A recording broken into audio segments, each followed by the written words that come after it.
Então, pessoal, meu nome é Marcelo Cicic, eu sou MVP de System Center, trabalho hoje na Dell Computadores como arquiteto de soluções. Eu vou apresentar esse webcast junto com o Rafael. O Rafael, você pode se apresentar também.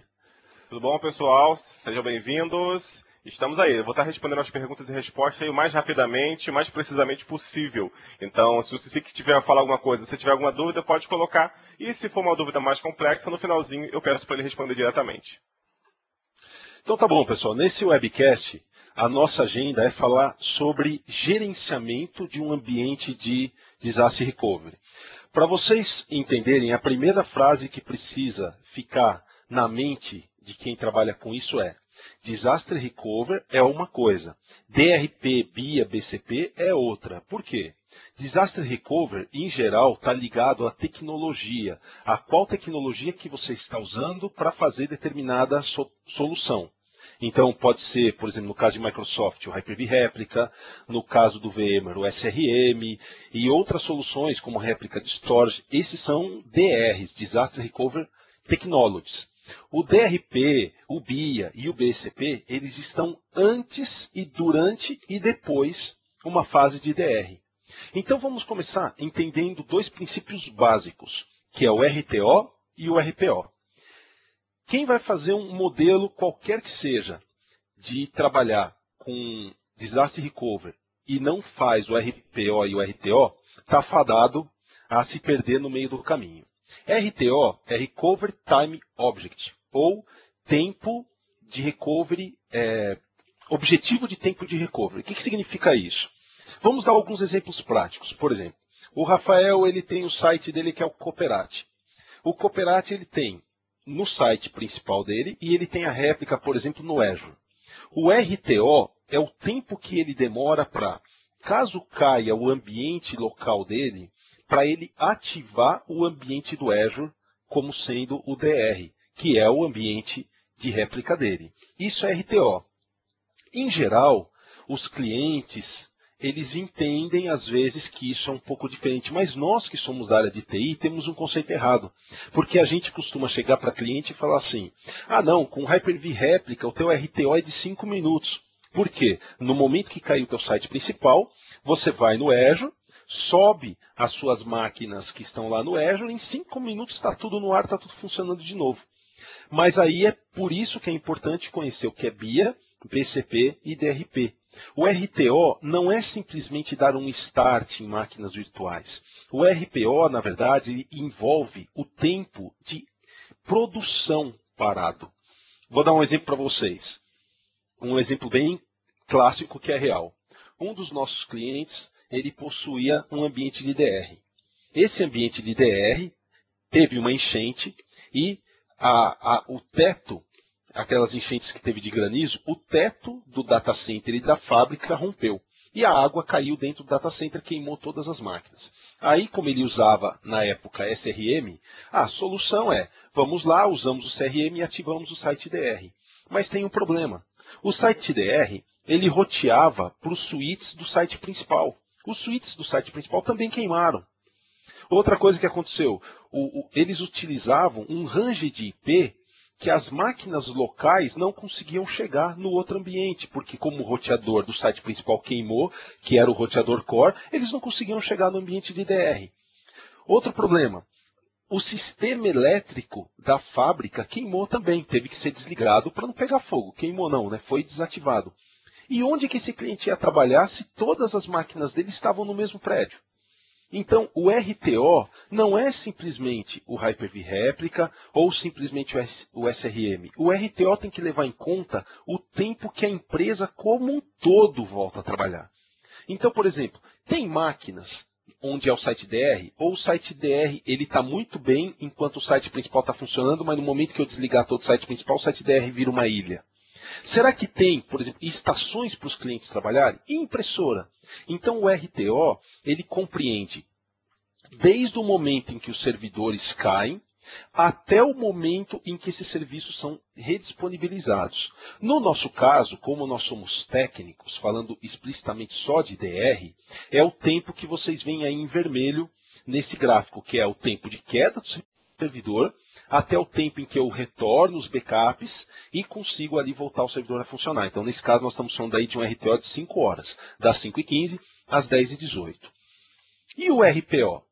O RPO é o tempo de perda de dados. Olhando essa régua de novo, notem que meu backup foi feito às 2 da manhã. Às 5h15, meu servidor caiu. Então, eu vou voltar o backup num novo servidor. Esse servidor que eu vou voltar o backup, eu começo a fazer o restore dele às 5h57. Porém, o backup é das 2 horas da manhã. Então, quando esse servidor voltar a funcionar às 10h18, tudo o que aconteceu entre as 2 horas da manhã e as 5h15, eu não tenho como recuperar ou preciso fazer um plano de recuperação ou plano de retorno para definir o que vai acontecer. Dá um exemplo para vocês. Digamos que vocês sejam uma empresa de vendas online. Todas as vendas feitas entre as 2 da manhã e as 5h15 da madrugada, você não tem mais, porque elas não estavam no seu backup. Aí você pensa o seguinte, mas em Hyper-V Réplica ou VMware SRM, eu não tenho esse tempo.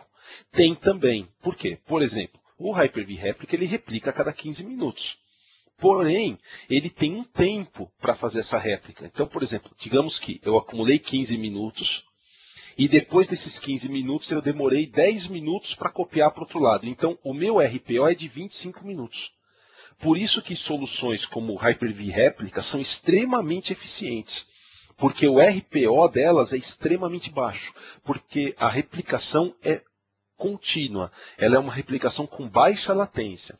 Por exemplo, no Hyper-V 2012 R2, você pode configurar o seu tempo de réplica entre o seu data center principal e o seu data center secundário com 30 segundos. Isso quer dizer o quê? 30 segundos de dados, mais, por exemplo, 5 minutos para ele terminar de replicar para o outro lado esses 30 segundos, nós estamos falando de 5 minutos e meio de RPO. É um tempo extremamente bom. Muito bom mesmo, um tempo, por exemplo, de 5, 6, 10 minutos. E é um tempo quase não aplicável. É muito raro nós termos esse tempo de RPO real, porque sempre existe uma latência, o número de VMs talvez demore um pouco para replicar, mas é um conceito importante de você passar para o cliente. Entendido RTO e RPO, vamos começar a falar dos planos. Como é que a gente chega nesses dados de verdade? Não aquele dado que a gente olha no Hyper-V, mas aquele dado real que eu comentei com vocês. O tempo que demora para os meus funcionários, para as pessoas que eu gerencio realmente voltarem a trabalhar. Primeiro, como que é feito o RPO e o RTO? O RPO, ele é obtido, aliás, se eu começar pelo RTO que está do lado de cá, ele é obtido com entrevistas aos donos de negócio. Lembrando, Recovery Time Objective é o tempo que eu posso ficar com o meu ambiente parado. Então, ele é feito não com tecnologia. Eu não digo o RTO pelo Hyper-V ou pelo VMware, ou seja, qualquer tecnologia que seja. O meu RTO ele é definido pelo dono do negócio. Se o meu dono do negócio disser, não, eu preciso de um RTO de 1 hora, eu não posso ficar parado mais do que 1 hora. Então eu tenho que arrumar uma tecnologia e funcionalidades de data center, suítes Layer 2, eu tenho que conseguir uma sala de War Room, eu tenho que conseguir todo um ambiente para conseguir que em 1 hora o ambiente volte a funcionar. As pessoas voltem a conseguir trabalhar. Isso é determinado pelo BIA, que nós vamos falar daqui a pouco. Em geral, é de 2 a 8 horas. RPO. Lembrando, RPO é o tempo de dados que eu perdi entre a falha e o data center de recuperação. Então, se a minha réplica ela é de meia hora, meu RPO é de meia hora. Se a minha réplica ela é a cada 8 horas, meu RPO é de 8 horas. Como que eu determino isso? Com entrevistas aos desenvolvedores e a equipe de TI. Um exemplo típico, você faz o Hyper-V Réplica, mas existe, por exemplo, um servidor Oracle, que está hospedado num servidor físico. O seu RPO das máquinas virtuais de aplicação, ele pode ser, por exemplo, de 1 hora, mas o seu RPO do Oracle é de 4 horas. Então, você precisa mapear todo o ambiente de aplicações, para que seja consistente, senão você vai ter que problema. As suas máquinas virtuais da aplicação estão bem atualizadas, mas o seu banco de dados Oracle está desatualizado. E aí não vai adiantar nada, porque o que irá ocorrer é que a aplicação pode começar a funcionar com dados errados. Então é muito importante que isso seja feito, primeiro, um mapeamento do ambiente, que nós chamamos de discovery, e depois você conseguir, com a equipe de TI, mapear o tempo de réplica de todas as tecnologias, não apenas a que nós, como somos Microsoft, por exemplo, olhamos, que é o Hyper-V Réplica. E a perda de dados precisa estar alinhada com o plano de retorno, que é o outro conceito que nós vamos ver mais para frente, que faz parte do DRP. Vamos então falar um pouco sobre quanto isso é crítico para um negócio. E aí nós começamos a entender um pouco o que é BIA. BIA é Business Impact Analysis. Quais são os principais fatores hoje que impactam uma organização quando ela tem uma queda de ambiente? Primeiro, perda de produtividade, é óbvio, os funcionários vão parar. Segundo, a moral. Imaginem a tua equipe de TI durante 40 horas, por exemplo, sem conseguir fazer os sistemas voltarem a funcionar. Para onde vai a sua equipe? É claro que cabeça vai rolar. Então, normalmente, a equipe de TI só descobre isso na hora do DR, na hora que acontece o desastre. Também perda de oportunidades, isso é importantíssimo, porque a empresa que causa ou que tem esse problema, ela pode perder negócios naquele meio. Imagine uma empresa, por exemplo, um site online, esses sites de comércio eletrônico, quanto que ele não perdeu por ficar 4 horas fora? Também o revenue, que é o faturamento real. Por fim, confidencialidade, que na verdade significa o quanto o consumidor confia em você. Digamos que você é um site de comércio eletrônico. Vamos voltar ao exemplo aqui do Rafael. O Rafael ele tem um site de treinamento, que é o Cooperate, que vende treinamentos. Ele perdeu o seu site principal e ele não viu o RPO dele, e o RPO dele está em quase 8 horas.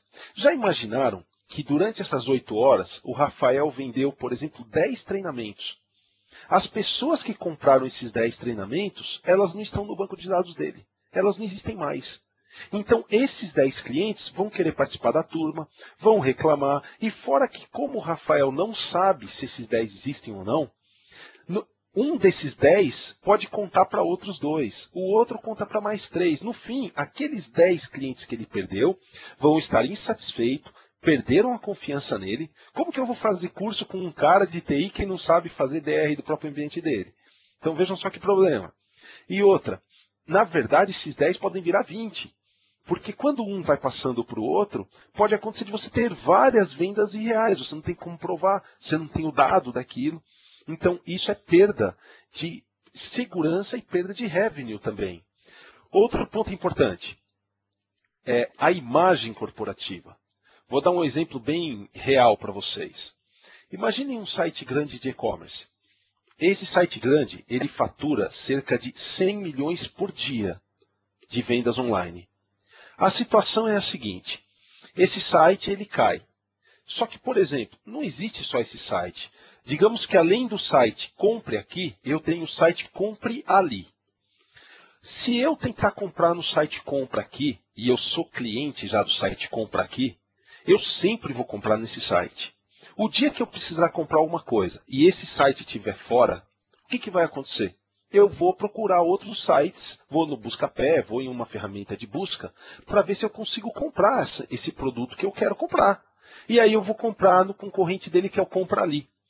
Qual é o processo agora? Eu perdi a reputação, perdi o parceiro, como é o penúltimo ponto aí. Por quê? Porque esse cliente, a partir de agora, ele vai começar a comprar no Compre Ali. Eu dei oportunidade para o meu cliente ser de outro fornecedor. Coisa que não aconteceria se o meu site estivesse no ar. Então, esses riscos são muito maiores do que apenas o cliente não conseguir fazer um pedido. Você perde faturamento, você perde reputação e você pode também perder em gastos financeiros, que são aqueles clientes que vão te lesar. Dizer que compraram e não compraram, você não tem como provar mais. Então é muito importante ter isso em mente ao pensar na criticidade do ambiente do seu DR. E isso que é o BIA. O BIA é exatamente essa análise que nós fizemos agora no slide anterior. Ele mede o impacto do desastre sobre o negócio. E isso envolve custo de pessoal inativo, custo de produção, custo de vendas, impacto a market share, que é essa questão de que você perde o seu cliente para outro fornecedor. Vamos dar um exemplo de recall de carro. O recall de carro, ele é bem... Imagine você comprar uma BMW, que tem lá o selo de carro mais seguro do mundo, por exemplo, e aí, durante um período de tempo, 14 pessoas diferentes morrem por acidentes em BMWs. Na verdade, eu estou citando BMW, mas a fabricante de automóveis que aconteceu isso foi outra. Não lembro se foi a Ford, qual foi nos Estados Unidos, a GM, acho que foi, que teve aquele caso que diz que 14 pessoas morreram por uma falha. E aí eles descobriram que a falha estava em todos os veículos, e aí tiveram que fazer um recall. Pense bem, qual é a imagem que você teria dessa empresa de automóveis depois disso? Será que você continua confiando nela? Da próxima vez que você for comprar um carro, como era o caso do carro que havia dado defeito, $100 mil, você compraria um outro carro, muito provavelmente. Então, isso é BIA, isso faz parte do impacto ao negócio. Então, voltando agora à análise do ambiente como um todo. Então, quando eu for desenhar o meu ambiente de DR, eu não posso pensar apenas na perda do meu ambiente principal e a subida do meu ambiente secundário. Eu preciso também mostrar ao meu cliente quanto custa para ele. Sabe por que isso é bom? Porque o BIA justifica os investimentos. Exemplo, se o link do submarino, por exemplo, cair durante 6 horas, digamos que ele perca R$500 mil em vendas. Porém, além dessa perda de R$500 mil em vendas, ele perde market share e perde a confiança do cliente, que pode ser estimado em 2 milhões, que são aqueles clientes que não vão mais comprar no submarino, porque quando eles queriam comprar a TV, o submarino estava fora, então eles compraram a TV de outro cliente, ou melhor, de outro fornecedor. Ao mostrar para o teu gerente, para o teu diretor de TI e para seu quadro executivo, olha, senhores executivos, se o teu link de internet que você tem hoje, você não tem redundância, e o seu link cair por 6 horas, a sua perda financeira é de R$2,5 milhões. E aí você vem com a seguinte proposta para ele: se eu montar para você uma plataforma de DR com a tecnologia ABC, com tais recursos e assim, assim, assim, isso vai te custar por mês 100 milhões. Só que você evita essa perda de R$2,5 milhões. Notaram como é muito mais degustável? Como desce melhor a ideia? Uma coisa é você chegar para o seu cliente com uma conta, por exemplo, de Azure, para fazer o disaster recovery, de $15 mil por mês. Outra coisa é você dizer para ele que isso, na verdade, é um plano de mitigação. Então, o que você está levando ali para ele é como que ele vai economizar R$2,5 milhões gastando só 15 mil. O discurso é totalmente diferente. Esse processo já existe há muito tempo. Em PMI, por exemplo, mesmo em MSF da Microsoft, em Ration, da IBM, em modelos de projeto, nós chamávamos isso antigamente de planilha de riscos ou gestão de riscos. O que era a planilha de risco? É exatamente isso aqui. Você colocava todas as perdas que podiam ocorrer. Essas perdas podiam ser financeiras, podiam ser de marketing, podiam ser físicas, e aí você dava o custo da perda, o plano de mitigação e de contingência. Então o BIA é exatamente o levantamento da gestão de riscos. Qual é a perda financeira que eu tenho numa queda de um ambiente do cliente? Vamos falar agora de BCP. O BCP, ele envolve a mitigação, a ativação e o retorno. Então, quando alguém falar para vocês o seguinte, DRP é parte do BCP, que é Business Continuity Planning, ou plano para a continuidade do negócio. Ou, vamos falar assim, né? É o plano para quando eu tiver uma queda de ambiente, como que minha empresa vai poder continuar funcionando mesmo sem seu ambiente principal.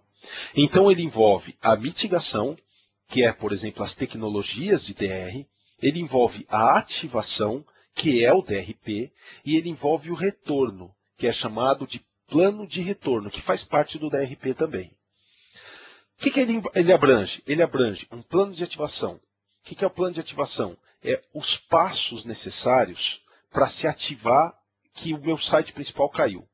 Então, por exemplo, como é que você determina que é um incêndio? Alguém aqui já deve ter feito o curso de brigada, né? Como é que você ativa um incêndio? Você primeiro tem que ir lá, você olha a gravidade do incêndio, mede a complexidade, E aí sim você vê se aquilo exige ou não uma evacuação do prédio, se aquilo exige a chamada de bombeiros ou se a própria equipe de brigada de incêndio interna vai cobrir, se as pessoas vão ter que parar de trabalhar por quantas horas. Então isso é o plano de ativação.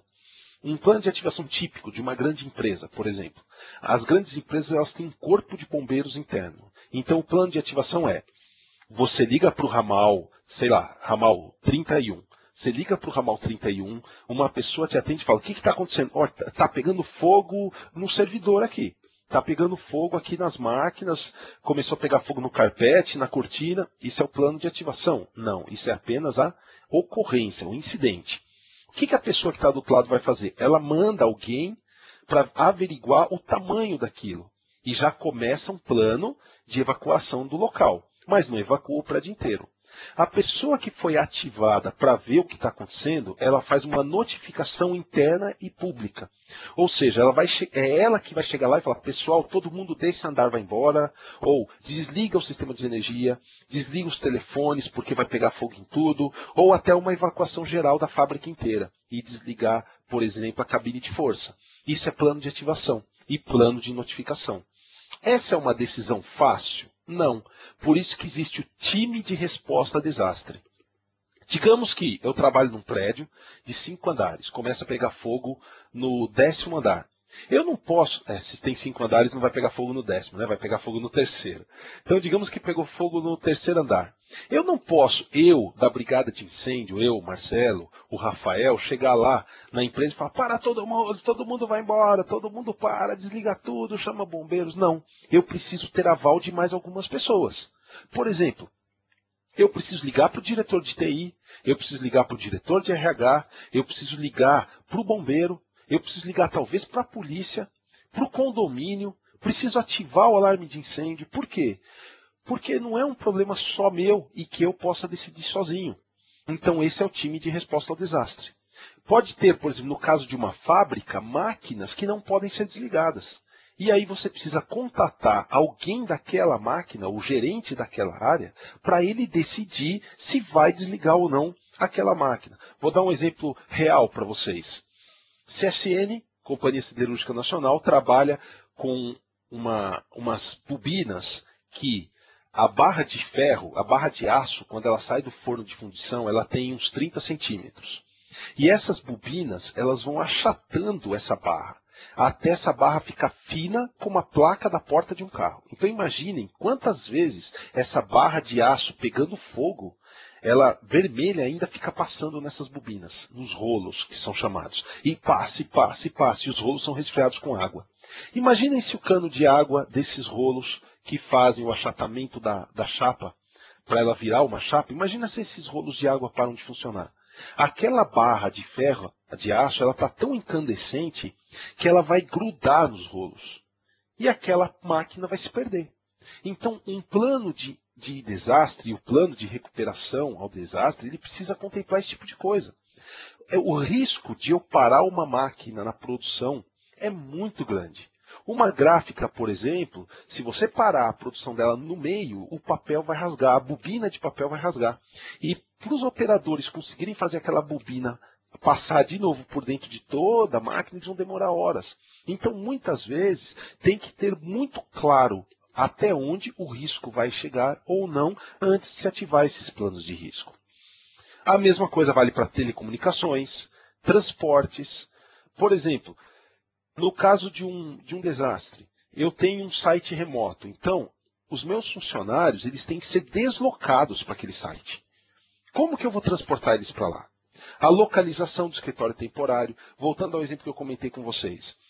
O data center do cliente, a empresa como um todo entrou água, deu curto em toda a parte elétrica, ou um caminhão bateu no poste na rua, caiu o poste, o reator, o distribuidor da rua estava naquele poste, caiu no chão, explodiu, agora a fábrica está sem energia. O que adianta você ter um ambiente de DR? Não tem ninguém para conseguir operar ele. Então, também é necessário, em planos de BCP, ter um escritório temporário. Existem empresas especializadas nisso. Por exemplo, Algumas empresas, como é o caso do Rocha Verá, ali na região da Berrini, outras empresas como a Assiste, no centro de São Paulo, que elas têm escritórios prontos. Você define, eu ligo para eles e falo, olha, eu preciso de um contrato durante um ano que vocês me deem num prazo de 4 horas, 30 máquinas com conexão à internet a partir de um roteador com linha para tal lugar. Então, você liga para eles e em 4 horas eles arrumam aquela sala para você. Isso é viável. Isso é possível, várias empresas são especializadas nisso. Esse é um local de escritório temporário para que as operações continuem. Também a segurança do ambiente temporário. Aí você vai lá numa empresa dessa e monta um ambiente temporário. Liga um hacker, fala que é você, eles ativam o ambiente temporário e começam a ler todos os seus dados. Já imaginaram o problema disso? E a reativação do ambiente de produção principal também é necessário de ser colocado, que é o chamado plano de retorno, que nós vamos falar um pouco mais para frente. Então vamos entrar aí no ciclo de um processo de DR. Aconteceu um problema. Esse é um exemplo de um DRP. O DRP ele determina como as coisas vão acontecer. Então, por exemplo, a monitoração e identificação do evento. Vamos dizer que ocorreu um incêndio. Então eu demoro 15 minutos para determinar que aquilo realmente aconteceu. Ou seja, a minha blade pegou fogo, e ela não tem como ligar de novo. O funcionário foi lá, tentou ligar, não vamos falar de pegar fogo, né? Mas vamos falar, por exemplo, que queimou a fonte. Queimou a energia principal ali, parou de funcionar, de alguma forma. Você tem 15 minutos para ir lá e passar uma palavra final. Senhores, está aqui, realmente parou, o ambiente não vai voltar a funcionar, nós vamos ter que chamar o fabricante, não tem jeito desse ambiente voltar a funcionar agora. Você tem mais 15 minutos para categorizar a criticidade. Exemplo, chame o time de resposta e, a partir do time de resposta, você vai categorizar se você realmente irá ativar aquele plano. Depois, solução não encontrada, vamos fazer um war room. Não consegui resolver o problema, não teve como fazer, a war room vai definir o quê? Vai definir o desastre. É chamado de declaração de desastre. Vocês notaram que nesse exemplo, que é real, nós temos aí 15 minutos, mais 15 minutos, mais 2 horas, mais 30 minutos. Notaram que nós temos aí 3 horas? Esse tempo de 3 horas é o quem? O teu RTO. É esse tempo que é considerado RTO, ou seja, é o tempo que você demorou nos seus processos internos para tentar resolver o problema local, para chamar um técnico, por exemplo, que estava na casa dele, para reunir a tua equipe técnica, notificar os diretores de que, ó, tá parado, não adianta ficar me ligando aqui, tá tudo parado. Você demorou 3 horas.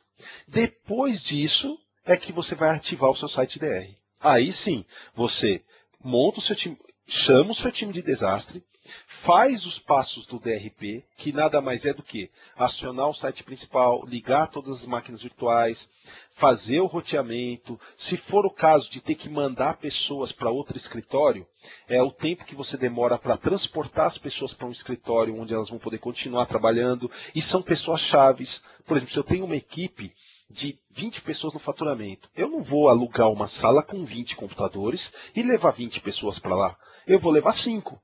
Vou levar as pessoas chaves. Então, todo esse processo forma o seu RTO, o seu Recovery Time Object. Ou seja, nesse exemplo, pode falar. Só para deixar claro, não está escrito aí no seu slide, pode estar com dúvida, DRP, não está, Disaster Recovery Plan? Isso, é Plan. Disaster Recovery, está só a sigla, né? DRP. Mas esse processo inteiro é o DRP. Na verdade, esse processo ele é o BCP como um todo, né? O BCP ele inclui o DRP dentro dele. Porque esses passos que estão no começo aqui, ó, até o passo de declaração de desastre é BCP. Daqui para baixo é DRP. Então, quanto tempo nós temos no total aí? Ó? 3 horas até acionar o desastre. Depois nós temos mais 30 minutos, 45 minutos, mais 45 minutos, temos aqui 2 horas, ou seja, mais 2 horas e meia para voltar o ambiente a funcionar, seja ele na minha fábrica principal ou na fábrica de secundária, no meu local temporário. Então, nesse caso, qual é o meu RTO? 6 horas e meia. É isso, né? 6 horas e meia, é isso aí. Então, não, desculpa, 5 horas e meia. Nesse exemplo, nós temos 5 horas e meia para fazer tudo funcionar. É lógico que na prática, o RTO desse ambiente não é de 5 horas e meia, ele é de 8 horas. Esses tempos que estão aqui seriam os tempos se tudo der certo. Então, em 5 horas e meia, o meu site DR volta a funcionar, meus funcionários conseguem trabalhar de novo, seja no mesmo escritório onde eles já estavam ou em outro escritório. E que é o plano de retorno, que também faz parte do DRP, como o Rafael lembrou, Disaster Recovery Plan. O plano de retorno é envolver os parceiros, porque o nosso exemplo não é queimar uma blade. Então eu preciso chamar a Dell, por exemplo, para ir lá e trocar as fontes da blade.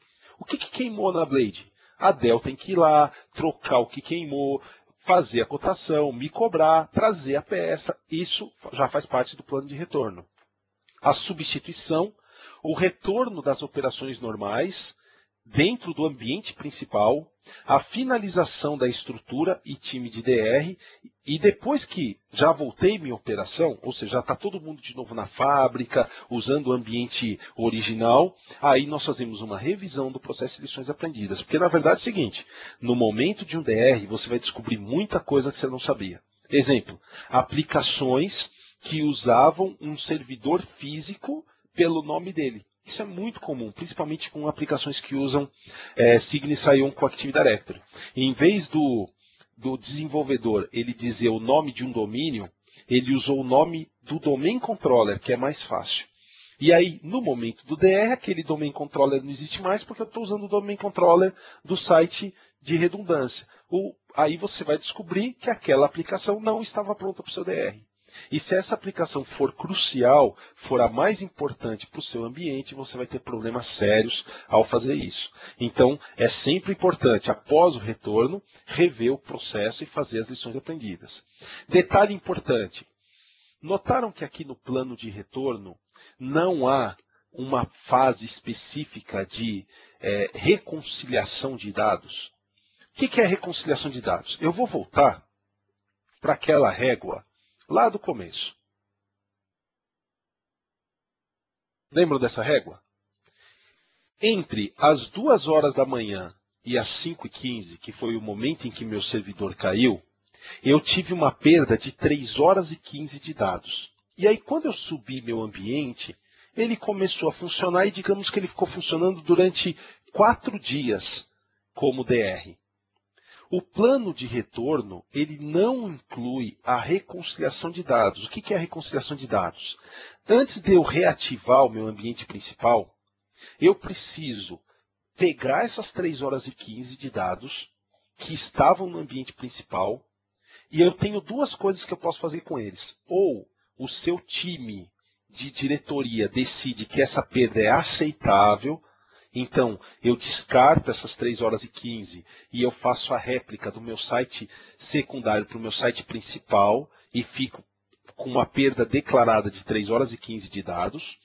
Ou, em alguns casos, algumas empresas que trabalham com negócios muito grandes, por exemplo, uma montadora de carros, um cartório, eles não podem simplesmente perder os carros. Eles não têm como botar fogo em 3 horas de produção de carro. Eles precisam desses dados de volta. Nesse caso, no plano de retorno, tem que existir uma fase que é reconciliação dos dados, que é aquele período do RPO, que é o tempo de dados que eu perdi no meio ali. Então, isso também, em alguns casos, é necessário, mas, para falar a verdade para vocês, hoje, em todos os clientes que nós atendemos, todos eles entendem que o tempo de dados perdido, que é esse RTO, é aceitável.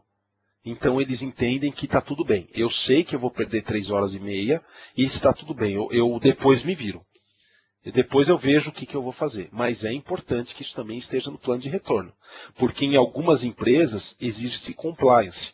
Então, por exemplo, instituições financeiras, instituições que mexem com dados legais como cartórios, esse tipo de montadoras de carro, esses dados não podem ser perdidos. Não tem como eu perder essas horas. Um porto, por exemplo, Porto de Santos.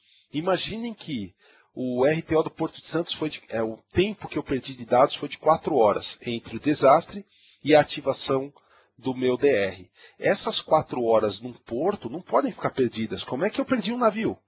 Quer dizer, aquele navio atracou no porto e ele não existe mais. Virou um navio fantasma. Então, de alguma forma, em planos de retorno, onde o dado ele é auditado, onde o dado ele exige alta segurança, nesses casos, o plano de retorno tem que incluir uma fase chamada de reconciliação de dados. Por fim, aqui é um exemplo de DRP completo.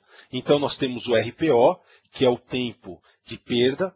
Nós temos o RTO, que é o tempo em que eu quero recuperar o meu data center à normalidade. Eu tenho o MTO, que é o tempo total, e o WRT, que é o tempo que eu demoro para retornar para o meu primeiro ambiente.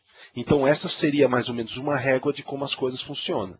Então, vocês podem notar aí que eu tenho o RPO, que é o tempo de perda de dados, aquele tempo de 3 horas, 4 horas, que é o tempo de réplica. Se nós falarmos por de Hyper-V réplica, o RPO é muito curto, ele normalmente é de 15, 20 minutos. O RTO é um tempo razoavelmente longo, então ele pode ir de 2 a 8 horas, em alguns casos até 24 horas, mas é muito raro empresas que aceitam ficar 24 horas parada. E você tem o WRT, que é o tempo de retorno para o ambiente principal, o tempo de recuperação, que é um tempo bem longo também. Porque no WRT, no plano de retorno, existe algo que é muito lento, que é o quê? Inverter a réplica. Então, por exemplo, digamos que eu tenha meu site principal e eu tenho meu site secundário. No meu site principal, os dados estão replicando para o secundário. São 10 teras de dados. Só que ele não replica os 10 teras a cada 15 minutos. Ele replica só as alterações. No momento em que eu estava com o meu ambiente de recuperação ativado, então neste momento aqui, eu estou com o meu ambiente de DR ativado. Então, esse aqui é o meu ambiente principal. Agora eu preciso voltar para o meu ambiente original, aquele primeiro que voltou a funcionar. O meu WRT, ele tem que ter um tempo muito longo, porque agora será necessário eu inverter a réplica. Ou seja, eu preciso pegar os dados que estão no meu site secundário, replicar para o site principal, esperar o site principal estar sincronizado, parar o site secundário, subir de novo o site principal, derrubar a réplica e refazer a réplica do site principal para o site secundário. Só a partir daí é que eu considero que a minha estratégia está encerrada. E eu retorno ao meu modo regular. Notaram como é um tempo longo o WRT? Eu esqueci o que é o WRT. Eu lembro que é Recovery Time, mas eu esqueci a letra do W. Mas o WRT é esse tempo do plano de retorno. É o período em que você está trabalhando no site secundário antes de poder voltar para o site principal. Work, né? Work Recovery Time, que é o tempo total de recuperação do primário. E aí entra aquele princípio que nós comentamos no começo. E se os seus usuários estão lá no site secundário, trabalhando numa outra fábrica, foram todos deslocados para lá para trabalhar em outra fábrica? Isso pode acontecer? Pode. Vou dizer um exemplo para vocês de bancos. Um dos bancos, por exemplo, eles têm uma sede que é na Avenida do Estado e uma sede que é no Jabaquara, por exemplo, que é o Itaú. Se eles têm um problema na Avenida do Estado, os funcionários são deslocados para o Jabaquara. E só quando o ambiente da Avenida do Estado voltar a funcionar, a réplica voltar a funcionar, é que os funcionários que estão lá no Jabaquara voltam para dentro da Avenida do Estado. Então, esse período todo é o Work Recovery Time, que é a sigla aí, o WRT. Por fim, pessoal, até aqui era a apresentação que eu tinha para fazer para vocês. Também gostaria de lembrar para vocês aí, antes da gente abrir para mais perguntas, que nós temos mais 3 palestras. A do Donda com o Guilherme Maia ainda hoje, que é como fornecer serviço de hosting com o Windows Azure Pack. Amanhã ao meio-dia, o Rafael com o Guilherme também vai ser uma apresentação bem interessante. Nós estamos aí próximos de acabar com o ciclo de vida do Windows 2003. Acabamos aí em 14 de julho de 2015, o Windows 2003 perde suporte. O que você faz agora? Então, o Rafael com o Guilherme amanhã vão apresentar isso e é bem interessante conhecer como fazer essa migração, que alternativas tem, a viabilidade. E amanhã também às 8 horas da noite, aí o Rafael Felipe, que é lá do Sul, com o André, que é do Rio, vão fazer a palestra sobre usando RDS e o Azure Remote App ao invés de migrar desktops. Então, apesar do Windows XP já ter acabado o suporte, muitas empresas ainda estão com ele. Então, essa é uma palestra bem interessante para quem, ao invés de migrar máquinas, pegar as máquinas que estavam com XP e reformatar com Windows 7 ou 8, por que não usar tecnologias mais novas, aproveitar a oportunidade para trabalhar com tecnologias de remote desktop, de VDI. Tá? E aí, aqui nós acabamos e temos aqui um último PPT antes de abrir para perguntas para vocês aí, que é falar um pouco do que é o programa MVP. O programa MVP, para quem não conhece, é uma forma que a Microsoft tem de nomear e premiar as pessoas, os profissionais que querem entender o que contribuíram com a comunidade, com produtos e até com a própria Microsoft. Temos também um programa novo, que a maioria de vocês não deve conhecer ainda, que é o MVP Mentor. MVP Mentor, você se inscreve nessa página que está aí, mvp.microsoft.com/enus/mvp-mentor, e você coloca a tecnologia com que você trabalha e o que você precisa. Nós, MVPs, todos os MVPs do mundo, recebem um e-mail com o seu nome e os seus dados, perguntando qual dos MVPs, durante 6 meses, quer ser tutor dessa pessoa. Então, por exemplo, se você quer aprender, é lógico que o MVP Mentor não é para se ensinar, não é um curso. Você não vai usar o MVP Mentor para, por exemplo, eu quero aprender SharePoint porque eu trabalho com Windows, eu quero aprender SharePoint. Não, mas a ideia é, eu sou um profissional de SharePoint e eu quero expandir para a comunidade. Eu quero, por exemplo, participar de eventos, eu quero aprender, eu quero pegar um MVP e saber dele como que ele conseguiu chegar a ser MVP. Como é que ele faz para partilhar o conhecimento dele? Esse processo é o que o programa MVP Mentor hoje ajuda os profissionais. Então, se você quer virar um MVP, um MTAC, outros programas que a Microsoft tenha, você pode pedir ajuda de um MVP a partir do programa MVP Mundial. Temos também o Virtual Academy, que eu acho que a maioria aqui já conhece, e o Cura. Inclusive, eu fiz um Cura, eu esqueci de colocar o link aqui do Cura. Não, eu coloquei sim. Eu coloquei aqui um Cura. O Cura, para quem não conhece, é um site que a Microsoft criou, onde nós criamos links. Então, o Cura está aqui embaixo. Ó.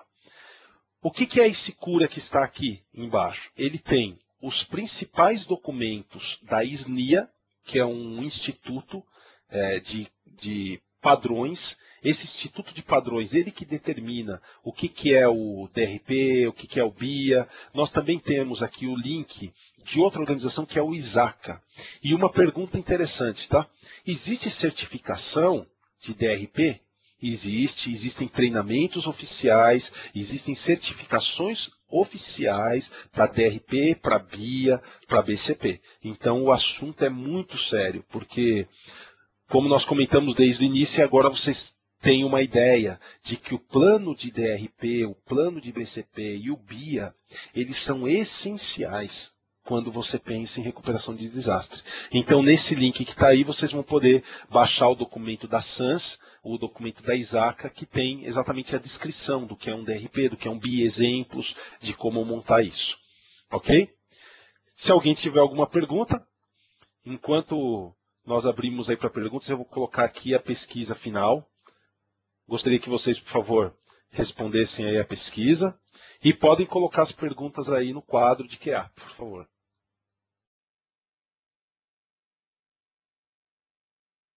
Rafael, se tiver pergunta, pode fazer também, viu? Não se acanhe.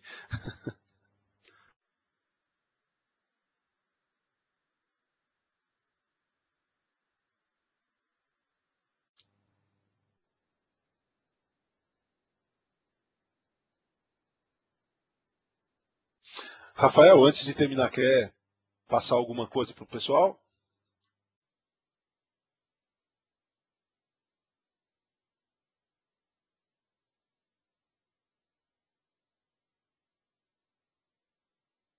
Rafael?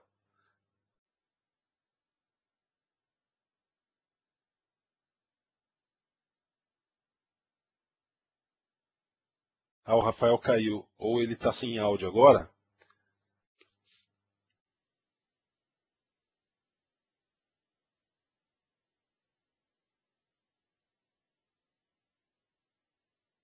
Ok. Então, agradeço a todos vocês. Obrigado aí por estarem aqui esse período aí conosco.